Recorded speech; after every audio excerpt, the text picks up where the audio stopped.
সাংবাদিক এই যে আইডি কার্ড। ভাই আমি কিছু করি নাই, আমি জাস্ট কয়েকটা ছবি তুলছি। যদি ডিলিট করতে আপনি ডিলিট করে দেন, কিন্তু আমার ছেড়ে দেন।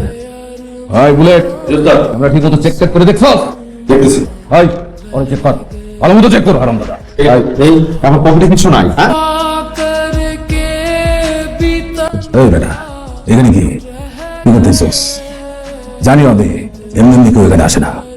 এখন সত্যি করে কর, কি কারণে এখানে আইসস? আর যদি মিথ্যা করস একবার হাড্ডি গুড্ডি ভাঙিয়া রক্ত বানায় তুমি। সামান্য একজন সাংবাদিক, আমি একটা ইনফরমেশন এখানে আসছি। কিসের ইনফরমেশন? আমি আরে ইনফরমেশন পেয়েছি যে এই এলাকায় নাটা শিমুলের আস্তানা আছে এবং আমি তার একটা ইন্টারভিউ নিতে চাই, তার সাথে একটু কথা বলতে চাই। আপনি একটু ব্যবস্থা করে দিতে পারবেন?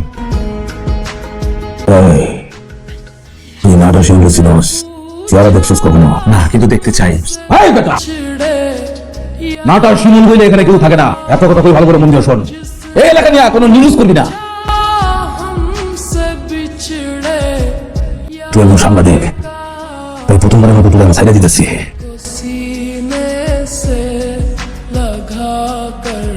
কি ব্যাপার, বারবার ফোন করেছিলাম, ফোন ধরো নাই কেন?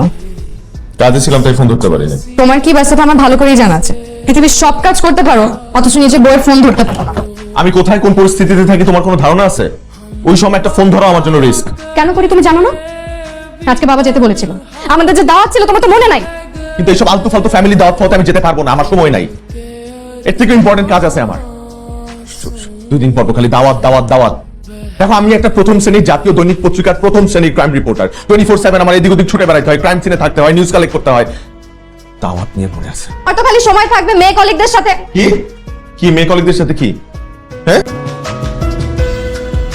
দেখো, পৃথিবীতে ক্রাইম রিপোর্টার তুমি শুধু একাই না, আরো অনেকে আছে যারা বউ নিয়ে সুখে শান্তিতে সংসার করে, তোমার মতন না।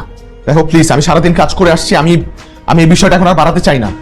আমি কোনো দাওয়াত পথে যেতে পারবো না, আমাকে এগুলাতে টানবা না তুমি। তুমি প্লিজ গেলে একা যাও তো। এবার যদি যাই আমি আর আসবো না। কই কই যাচ্ছ তুমি? আসবো না মানে? আসবো না মানে আসবো না। তুমি সুখে শান্তিতে থাকতে চাচ্ছ তো, তোমাকে সুখে শান্তিতে রেখে যাচ্ছি। শোনো, কি এবার আমি একেবারে জন্য চলে আসছি, আর যাবো না।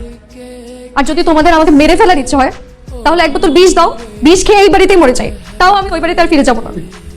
রুবি, বিয়ে হচ্ছে 1 বছর হয়নি, এর মধ্যে জামাইয়ের সাথে ঝগড়া করে লাগেজ নিয়ে চলে আসলি, মানুষ কি বলবে? আবার নিজের মেয়ের কথা ভাবলে না? এরকম একটা মানুষের সাথে কেউ একদিন সংসার করতে পারে? তাও তো তোমাদের মুখের দিকে তাকিয়ে আমি ওর সাথে 1 বছর সংসার করছি। আর সম্ভব না। এবার আমি ডিভোর্স